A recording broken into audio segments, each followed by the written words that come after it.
Commander Gina Park stood at the large window of her ship, looking down at the planet below. Her hands were pressed against the cool metal wall as she watched something that should have made her happy. But instead, it made her feel worried. On the planet's surface, human colonists walked around with peaceful smiles on their faces. They moved slowly, calmly, like people in a beautiful dream. No one was arguing. No one was fighting. No one even seemed upset about anything. It looked perfect. Too perfect, Commander, said Dr. Hyun Kim as he walked up beside her. He held a tablet in his hands and his face looked troubled. I've been watching the brain scans of our people down there. Something is wrong. Gina turned to face him. Dr. Kim was a smart man who had studied alien life forms for 20 years. If he was worried, she needed to listen. What did you find? She asked. Their stress levels are almost zero. No fear, no worry, no excitement. It's like someone turned off part of their brains. He showed her the tablet screen with colorful brain scans. These people used to be soldiers, scientists, artists. Now they're all the same. Behind them, the alien called Veltar floated closer. He was from a race called the Zephyrians, and his body looked like it was made of blue crystal. When he spoke, his voice sounded like music. You seem troubled by our gift, Veltar said. But look how peaceful your people are. No more war, no more pain, no more suffering. This is what every species dreams of. Gina looked back at the planet. The harmony fields that surrounded the human colony were invisible, but she could feel their power. The aliens had spent hundreds of years creating this technology. They said it was their greatest achievement. How many other species have you given this gift to? She asked. All of them, said another alien who had just arrived. This one was called Nexum, and he was the leader of the Galactic Council. He had 4 arms and skin that changed colors when he talked. Every intelligent species in the galaxy has accepted the harmony fields. You humans are the last ones to receive this blessing. Engineer Tae-sung looked up from his workstation. He had been quietly studying the data from the planet below. Commander, can I show you something? Gina walked over to his station. Tae-sung was young but very smart with machines and computers. He pulled up charts and graphs on his screen. Look at this, he said, pointing to the numbers. Before the harmony fields were turned on, these colonists were building new tools every day. They were writing songs, making art, solving problems. Now, he switched to another chart. Almost nothing. They're not creating anything new. Dr. Kim nodded. I noticed that too. Yesterday I watched a group of children playing. They used to build towers with blocks and see who could make them tallest. Now they just stack them neatly and walk away. No competition, no trying to do better. Veltar's crystal body glowed brighter. But they are happy. No child cries. No adult feels angry. Is this not what you want for your species? I don't know, Gina said honestly. Can we see the other test colonies? The aliens were happy to show her. They took her ship to 2 more planets. On each one, the same thing had happened. Humans walked around with peaceful smiles, but they seemed empty inside, like beautiful dolls instead of real people. On the second planet, Gina met a woman named Soonbae. Before the harmony fields, Soonbae had been famous for making sculptures that made people cry with their beauty.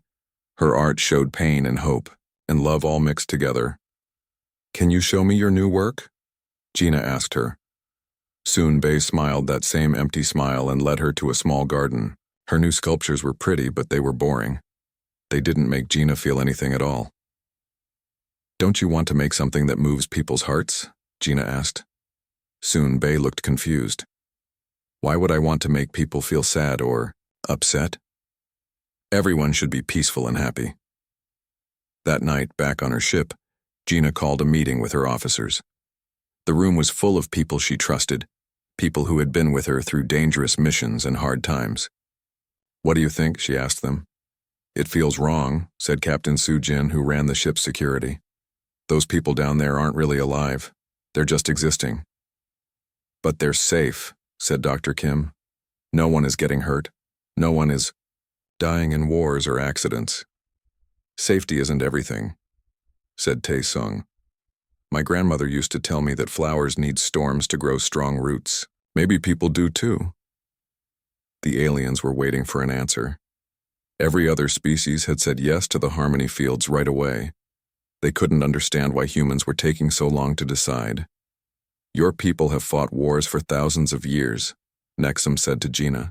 You have known hunger and disease and death. We offer you a world without these terrible things. Why do you hesitate? Gina looked around at her crew. She saw the scars on Captain Sujin's hands from her time as a soldier. She saw the tired eyes of Dr. Kim, who had worked day and night to save lives during the plague on Mars. She saw the excited face of young Tae-sung, who dreamed of building machines that could help people. These people had all suffered. They had all faced hard times, but those hard times had made them who they were. Strong, brave, caring people who never gave up. We need more time to think about this, Gina said finally. The aliens looked at each other in surprise. No species had ever needed time to think about paradise. How much time? Asked Veltar. 6 months, Gina said. Let us study what happens to our people in the fields. Then we'll give you our answer. Nexum's skin turned a deep red color. Very well. But do not take too long. The galaxy is waiting to welcome humanity into true peace. As the aliens left, Gina looked back at the planet one more time.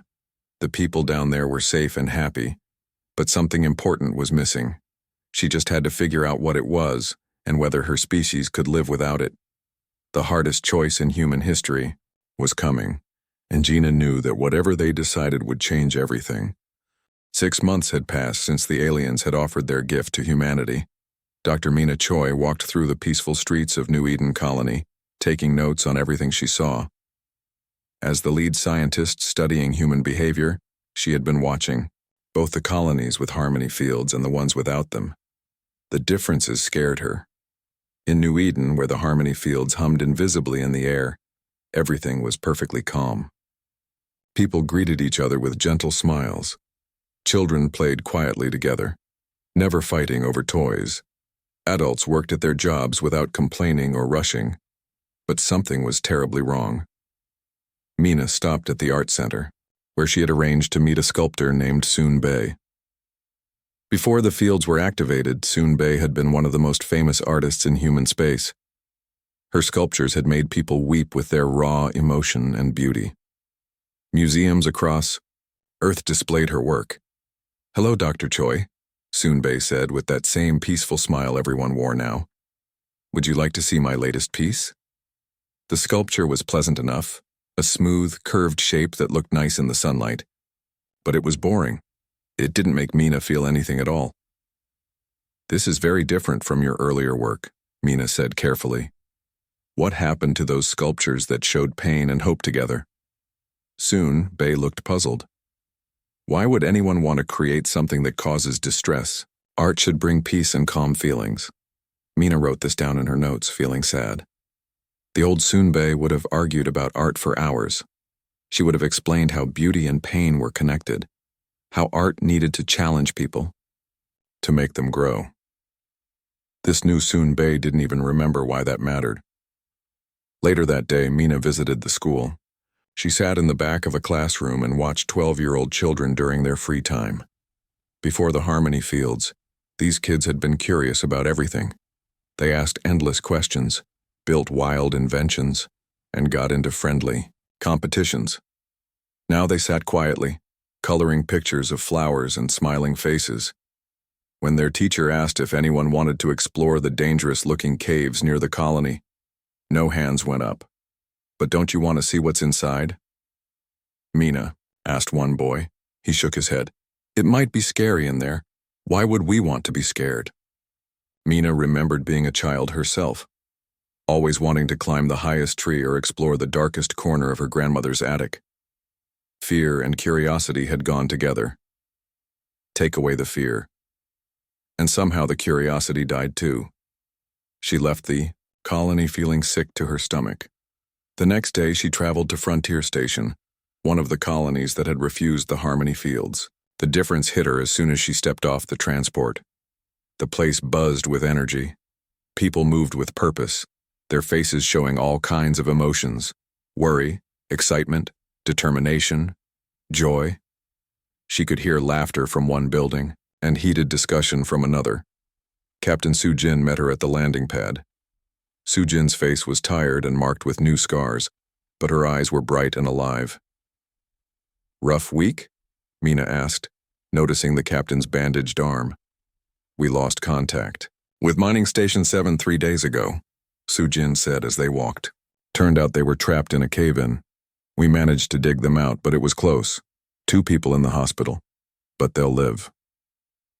In New Eden, Mina realized, no one would have risked going into dangerous caves to mine valuable minerals. No one would have volunteered for the risky rescue mission either. They would have been too afraid of getting hurt. "Was it worth it?" she asked. Sujin smiled, a real smile full of pride and sadness mixed together. "Ask me that question again, when you meet the 2 little girls whose daddy came home last night." That evening, Mina sat in on a town meeting at Frontier Station. The colonists were arguing about whether to expand into territory where dangerous alien animals lived. The discussion got heated, with people interrupting each other and voices getting loud. But she noticed something beautiful in the chaos. Everyone cared deeply about the decision. They were thinking about their children's future, weighing risks against opportunities. Even when they disagreed, they listened to each other. A young engineer named Wan Li stood up to speak. "Yes, it's dangerous," he said. "But that land has resources our colony needs to grow. Our ancestors left Earth because they weren't afraid to face the unknown. Are we going to stop being human just because space is scary?" An older woman named Hai Wan disagreed. "We have everything we need right here. Why risk people's lives for something we might not even find?" The debate continued for hours. In New Eden, Mina knew, everyone would have just agreed with whatever seemed safest. No passion, no arguing, no deep thinking about what was right. A week later, the alien observers arrived for their monthly check-in. High Arbiter Nexum and several other council members toured both types of colonies. In New Eden, they smiled and nodded approvingly. "See how peaceful they are?" Nexum said to Mina. "No conflict, no suffering." But when they visited Frontier Station, the aliens looked shocked and horrified. They watched humans argue in the town square, saw children daring each other to climb tall trees, and witnessed a funeral for an old man who had died in an accident. "This is exactly what the harmony fields prevent," said Veltar, his crystal body flickering with distressed colors. "Look at them. They're crying. They're angry. They're taking dangerous risks." "Yes," said Mina quietly. "They're alive." Dr. Hyun Kim joined them with his latest research. He had been studying what happened to human brains under the harmony fields. "The fields don't just stop bad emotions," he explained to the aliens. "They rewire how we think. The parts of our brains that feel fear also help us solve problems and create new things. The parts that feel sadness also help us feel deep love and connection." He showed them brain scans comparing humans in both colonies. "Look at this." The colonists in the harmony field showed decreased activity in areas responsible for innovation, artistic creation, and complex problem solving. They're becoming less intelligent over time. Nexum's skin changed to a confused purple color. "But they are happy and safe." "A cow in a field is happy and safe too," said Captain Sujin, who had been listening. "That doesn't make it human." The aliens couldn't understand. They had spent centuries perfecting their solution to suffering. Every species they had encountered had gratefully accepted the gift of eternal peace. "Why do you choose pain?" Veltar asked. "Why do you want to struggle and suffer when you could live in paradise?" Mina looked at the alien and tried to find words that could explain something so basic to human nature that most people never thought about it. "Because," she said, finally, "our pain makes our joy real. Our struggles make our victories mean something. Our mortality makes every moment precious. Take those away and we're not human anymore, we're just empty." The aliens left that day more confused than ever. They had offered humanity the greatest gift in the galaxy, and somehow the humans were treating it like a poison. But as Mina watched their ships disappear into the sky, she knew the real test was just beginning. The Council wouldn't accept rejection easily. They had too much invested in their perfect solution to let one species refuse it. The easy part was over. Now came the hard choice that would determine humanity's future. Admiral Yeon Su stood in the command center of humanity's flagship, the Indomitable, reading the message that would change everything. The Galactic Council's ultimatum was simple and terrifying. Accept the harmony fields on all human worlds within 1 year, or face complete isolation from galactic civilization. They're serious about this, said Intelligence Officer Nam Ri as she studied the official document. Trade embargo, technology restrictions, no access to galactic communication networks. They want to force us into their paradise. Yan looked around the room at her officers. These were people who had spent their lives protecting humanity, fighting battles across the galaxy. Now they faced a different kind of war, one where the enemy offered gifts instead of weapons. "What's our status on the research project?" Yeon asked. Chief Engineer Ki Hong stepped forward with a tablet full of technical data. For the past year, while the Council thought humans were simply taking their time to decide, Ki Hong and his team had been secretly studying alien technology. "We've learned a lot," Ki Hong said. "The harmony fields work by suppressing specific brain chemicals that cause stress, fear, and competitive drives. But here's the interesting part. We've also been studying what happened to the alien species after they accepted the fields." He switched on a large display screen that showed historical data from across the galaxy. "Look at this timeline. Every single species reached their peak of achievement right before accepting the harmony fields. The Zephyrians used to create crystal formations that could be heard across entire star systems. The Molkari were master explorers who mapped the most dangerous regions of space. The Vexans were philosophers whose debates shaped galactic law. And after they got the fields?" asked Captain Dong Min. "Nothing," Ki Hong said simply. "No great art, no new discoveries, no expansion into unknown territories. They became content with what they had and stopped trying to grow." Nam Ri had been investigating the alien species for months, reading their historical records and talking to their older members. What she found was disturbing. "The younger generations don't even remember what their species used to be like," she reported. "I spoke with a young Zephyrian who had never heard of the great crystal symphonies that once brought tears to millions of listeners. When I played recordings for her, she said the music was unnecessarily dramatic." The room fell quiet as everyone absorbed this information. The aliens weren't just offering to end human suffering, they were offering to end human greatness too. "There's something else," Ki Hong continued. "We've detected strange readings from Council space. Their birth rates are dropping across all species. Their technology hasn't advanced in over a century. They're not just peaceful, they're slowly dying as civilizations." Admiral Yeon called for a secure communication link to Earth. Within hours, she was speaking directly with the human government's emergency council. "The situation is worse than we thought," she explained to Prime Minister Insu and the other leaders. "This isn't about giving us paradise. It's about making us like them, empty, content, and slowly fading away." The debate that followed was unlike anything in human history.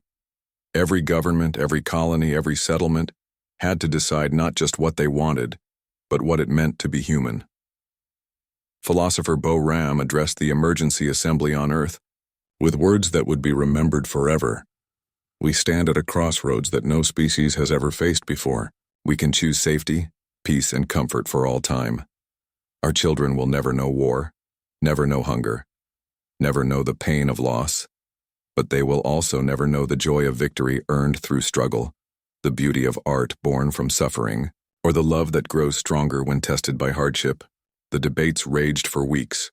In the colonies, in the cities of Earth, in the space stations floating between stars, humans argued with a passion that both frightened and fascinated the watching aliens. Some humans wanted to accept the fields. Dr. Sung Yi, who had lost her entire family in the Mars plague, spoke for many when she said, "I have seen enough suffering to last 1,000 lifetimes. If we can end pain forever, isn't that worth any price? But others disagreed strongly. Captain A. Ra, a veteran of the brutal Centauri conflicts, stood before the assembly with her scarred face and missing arm. "I have seen the worst that humanity can do to itself," she said. "But I have also seen us rise from the ashes stronger than before. I have watched ordinary people become heroes when everything seemed hopeless. I have seen us turn our darkest moments into our greatest victories. Take away our struggles and you take away our miracles." Engineer Tae Sung, now promoted to head of colonial development, had spent months studying the differences between protected and unprotected human settlements. "Look at the numbers," he told the assembly. "Colonies without the harmony fields have developed 17 new technologies in the past year. They've written over 1,000 songs, painted countless artworks, and made scientific discoveries that could benefit all of humanity. Colonies with the fields have contributed almost nothing."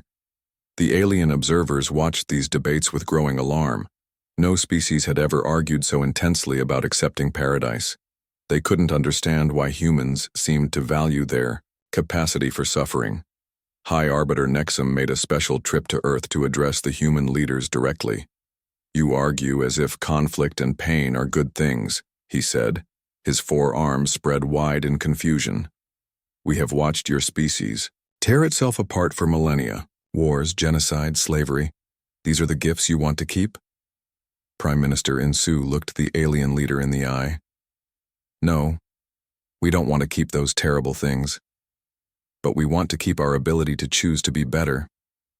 We want to keep growing, learning, and becoming more than we are today." "The fields would not prevent you from growing," Nexum insisted. "Yes, they would," said Dr. Mina Choi, who had been studying both types of colonies.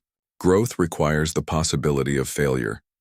Learning requires the discomfort of being wrong. Becoming better requires acknowledging that we're not perfect now." The final vote took place on a cold winter day in Geneva, with representatives from every human world casting their ballots. The result was close, closer than anyone had expected.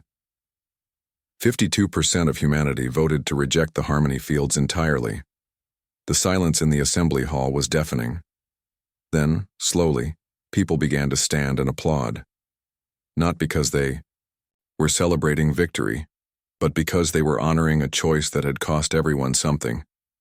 Those who had voted for the fields weren't angry. They were sad, but they accepted the decision. Even in their disappointment, they were showing the very quality that made humans unique: the ability to accept loss and move forward.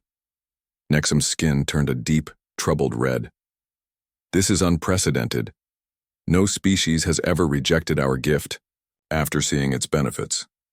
"Then maybe," said Prime Minister Insu quietly, "it's time for you to ask why." The aliens left Earth that day carrying news that would shake the Galactic Council to its core. For the first time in their history, a species had looked at paradise and chosen to walk away. But humanity's choice would come with a price. The Council couldn't allow one species to reject their perfect solution. It would make others question their own decisions. The real test was about to begin. The energy barriers appeared overnight, invisible walls that surrounded every human world like a cage made of starlight. The Galactic Council had kept their promise. Humanity was now completely cut off from the rest of the galaxy. Admiral Bin Na stood on the observation deck of the New Horizon, watching the barrier flicker around Earth like a soap bubble made of pure energy. No ship could pass through it. No signal could cross it. For the first time in centuries, humans were truly alone. But instead of despair, she felt something unexpected: relief. "Status report," she called to her bridge crew. "All human colonies are secure behind their barriers," reported Communications Officer Dal Ri. "Food production is stable thanks to the new agricultural programs. Our communication networks are functioning perfectly." "And the new ships?" Bin Na asked. Chief Engineer Hyo Jun smiled. "The first-generation ships will be ready for launch in 6 months. We've incorporated everything we learned during the isolation period. New faster-than-light drives that don't need alien crystals, closed-loop life support systems, and quantum communication arrays." The plan had been forming for months, even before the quarantine began. If the galaxy didn't want humans as they were, then humans would find somewhere else to be. Captain Ro Hyun had been leading the colonial survey teams, searching for suitable systems beyond the galaxy's edge. Her reports were encouraging. There are entire galaxy clusters that the Council has never explored, she told the Emergency Planning Committee. Worlds that could support human life, resources we could use, and no aliens to tell us we're doing it wrong. The idea was audacious beyond measure. Instead of fighting the quarantine or begging to be readmitted to galactic society, humanity would simply leave. All of them. Dr. Seo Wu had been studying the psychological effects of the decision, and what she found amazed her.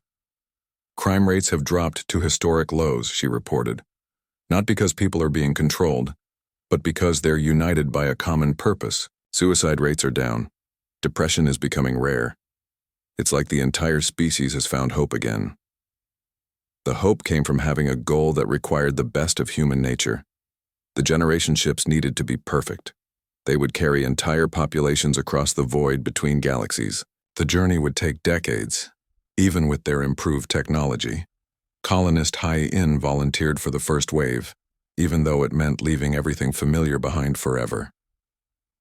"My children will grow up among the stars," she said during her interview. "They'll see wonders we can't even imagine. They'll build new worlds where humans can be human without apology." The ships themselves were marvels of human engineering. Engineer Mi Kyung had designed self-repairing hulls that could withstand the radiation and debris of intergalactic space.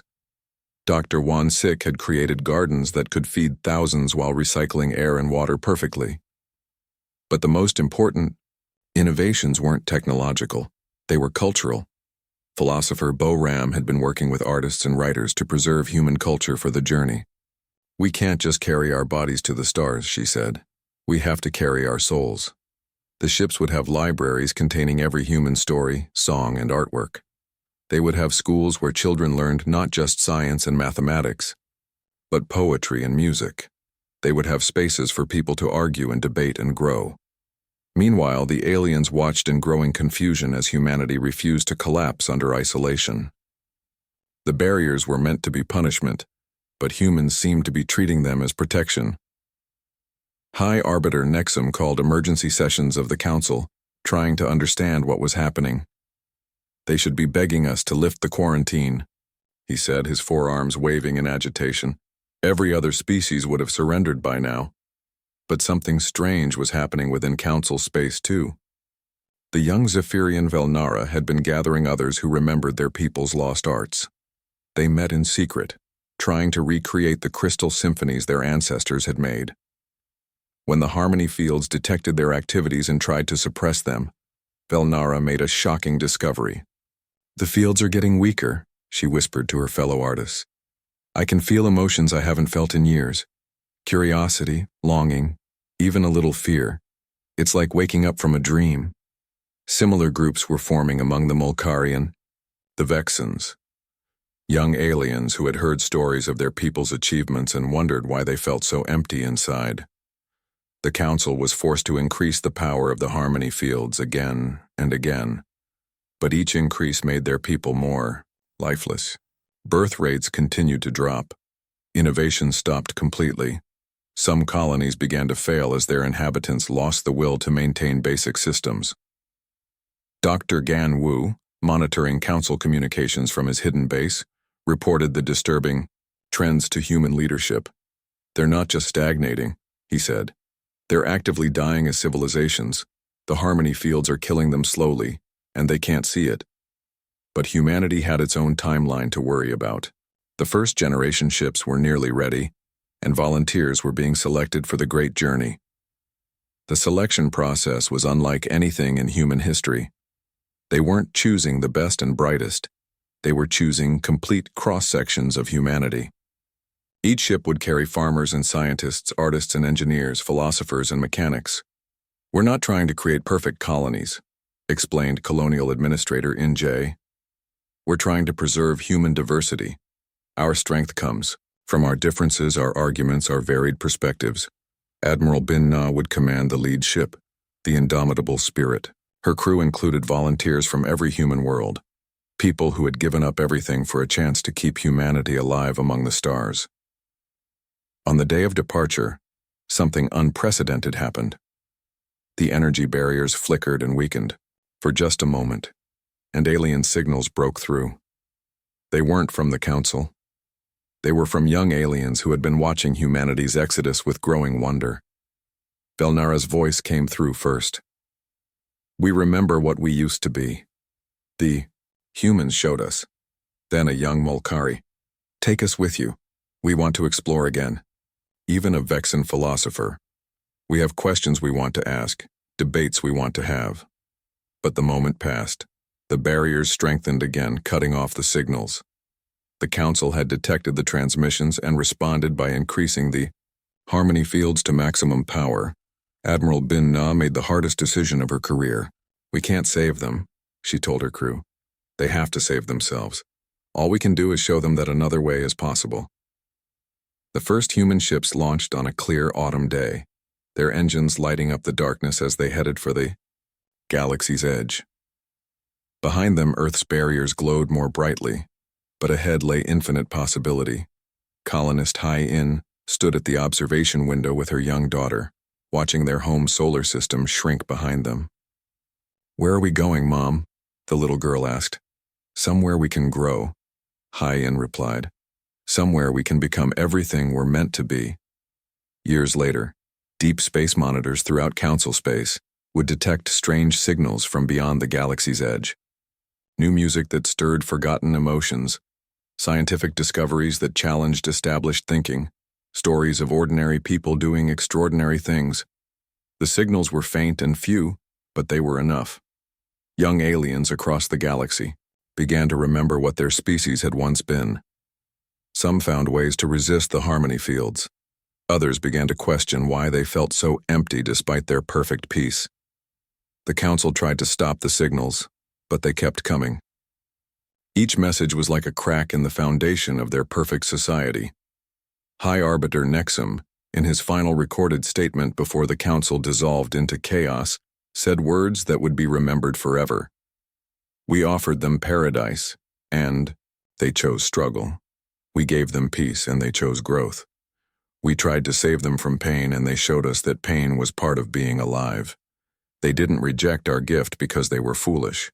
They rejected it because they were wise, enough to know what it would cost them." In the end, humanity's greatest victory wasn't conquering their enemies or proving they were right. It was simply choosing to remain themselves no matter what the cost. And in the depths of space, human ships carried that choice forward into an uncertain but hopeful future, where struggle and joy, pain and wonder would dance together among the stars as they always had. Behind them, the galaxy slowly began to wake up from its perfect dream, thanks to the species that had refused to sleep. The Council wept when humans turned their backs, but they were tears of recognition. The first, real emotions they had felt in centuries. The punishment came faster than anyone expected. Within weeks of humanity's rejection of the harmony fields, the consequences began hitting every human settlement across the galaxy. Merchant Captain Hei Wan stared at the message on her communication screen in disbelief. After 15 years of trading with the Kepler station, she was being told her cargo ship was no longer welcome. The official reason was security concerns, but everyone knew the real truth. "I'm sorry, Captain," said Station. Master Veclin threw the communication link. The alien's tentacled face showed what looked like genuine sadness. "The Council has issued new regulations. No human vessels are allowed to dock at any Council-controlled facility." Hai Wan's ship, the Bright Star, carried medical supplies desperately needed by the human colony on Proxima 7. Without these medicines, people would die. "Veclin, you know me," she pleaded. "I've been bringing fair trades to your station for years. I've never caused any trouble." "I know," the alien replied, his voice barely audible. "But the orders come from the High Council. I cannot disobey." Similar scenes played out across human space. Dr. Dal Su, whose research on alien diseases had saved thousands of lives, found his scientific papers rejected from galactic journals without even being read. Trade Captain Sun Min watched alien cargo ships turn away from human ports, leaving entire colonies without essential supplies. Defense Minister Jun Ki sat in his office on Earth, studying reports that painted a grim picture. The aliens weren't just isolating humanity. They were strangling them slowly. "They're cutting off our access to rare minerals from the Vegan system," reported his aide, Colonel Yu Bin. "Without those materials, we can't maintain our faster-than-light engines." "What about food imports?" Jun Ki asked. "Stopped completely. Colonies that depend on alien agricultural products are already rationing supplies. The isolation was meant to break human spirit, to make them beg for the harmony fields as their only escape from slow starvation. But the aliens had made a crucial mistake. They had underestimated what humans could do when their backs were against the wall." Engineer Yujin had been working 18-hour days in her laboratory on Mars, trying to solve their communication crisis. With access to galactic networks cut off, human colonies were becoming isolated islands in space. "The aliens use quantum entanglement arrays for instant communication across the galaxy," she explained to her team. "But their technology requires specific crystals that only grow on council worlds." Her assistant, Dr. Min Ho, looked exhausted. "So we're trapped. No communication, no coordination between colonies." "Not necessarily," Yujin said with a tired smile. "I've been studying the old Earth archives. Before we met the aliens, humans used radio waves bounced off atmospheric layers for long-distance communication. What if we could do something similar but with space-time itself?" It sounded impossible, but Yujin had learned that impossible was just another word for hasn't been done yet. Within months, she had developed a new communication system that used gravitational waves instead of alien crystals. On the agricultural world of New Harvest, farmer Sun Mi faced her own crisis. The planet had been designed to grow exotic alien crops for trade, but now those crops were worthless. Worse, the soil wouldn't support normal human food plants. "We'll starve within a year if we can't find a solution," she told the Colonial Council. But Sun Mi remembered stories her grandmother had told about the early settlers on Mars, who had learned to grow food in impossible conditions. She began experimenting with genetic modifications to Earth plants, teaching them to thrive in alien soil. The work was dangerous and often failed, but slowly she began to succeed. Her new hybrid plants weren't as pretty as the alien crops, but they could feed people. The most important discovery came from Dr. Xiao Wu, who had been studying why humans seem to thrive under pressure. Her research had been rejected by alien institutions, so she continued it in secret with help from other human scientists. "I think I understand now," she told the Emergency Scientific Council. "Human brains are different from alien minds. When we face challenges, our neural pathways actually grow stronger. Controlled stress makes us smarter and more creative." She showed them brain scans of humans working under pressure compared to those living in comfort. The difference was remarkable. "The aliens are trying to isolate us to make us weak," she continued. "But isolation is just another challenge. We're not getting weaker, we're evolving." And she was right. Cut off from alien technology, humans began inventing their own. Denied access to alien trade networks, they created new ways to share resources between colonies. Blocked from alien communication systems, they built better ones. But the isolation was having another effect that no one had expected. Other species in the galaxy were beginning to notice what humanity was losing, and what they themselves had lost. A young Zephyrian named Velnara had been secretly listening to old recordings of her people's crystal symphonies.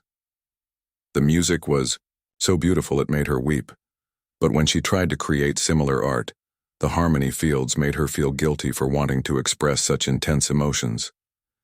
She began to research her people's history and discovered that the Zephyrians had once been the greatest artists in the galaxy. Their crystal formations had told stories of love and loss that moved entire civilizations to tears. Now they made only pretty, meaningless decorations. Similar awakenings were happening across council space. Young Mulkari read about their ancestors, great explorations, and wondered why their people no longer ventured beyond safe mapped territories. Vexen philosophers found old debates about ethics and morality, and realized their people had stopped asking important questions centuries ago. The harmony fields had to be strengthened to suppress these dangerous thoughts, but the more they were strengthened, the more lifeless their species became. Historian Gan Wu, working from a hidden research facility in the asteroid belt, had been studying council records that the aliens thought were safely encrypted. What he found was terrifying. Their birth rates are dropping every year, he reported to the human leadership. The Zephyrians haven't had a child born in 6 months. The Molkari population has declined by 30% in the last decade. They're dying, Admiral Yeon Su realized. The fields aren't just making them peaceful, they're making them extinct.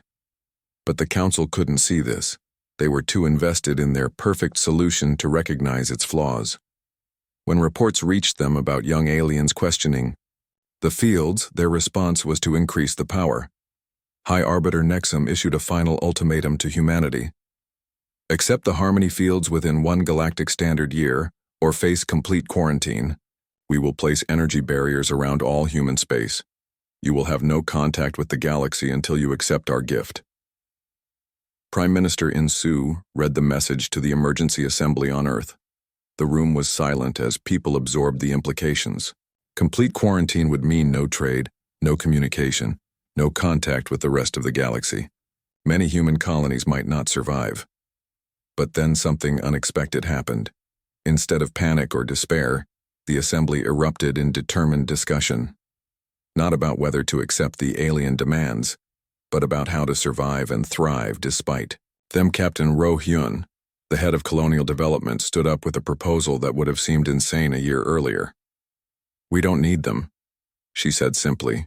We've learned to build our own communication networks, grow our own food, and create our own technology. If they want to lock us away from the galaxy, let them. We'll build our own. Engineer Ki Hong, now the head of human technology development, agreed. Our isolation has made us stronger. In 1 year, we've advanced further than we had in the previous decade of cooperation with the aliens. But what if we're wrong? Asked Dr. Hyun Kim. What if we can't survive completely alone? Then we'll fail, said Captain A-Ra. But we'll fail as humans, trying to grow and improve, rather than succeed as something else entirely. The vote was unanimous this time. Humanity would face quarantine rather than surrender their souls. But as they prepared for isolation, some of them began to think about an even more radical option. If the galaxy no longer wanted them, perhaps it was time to find a new one. The greatest exodus in human history was about to begin,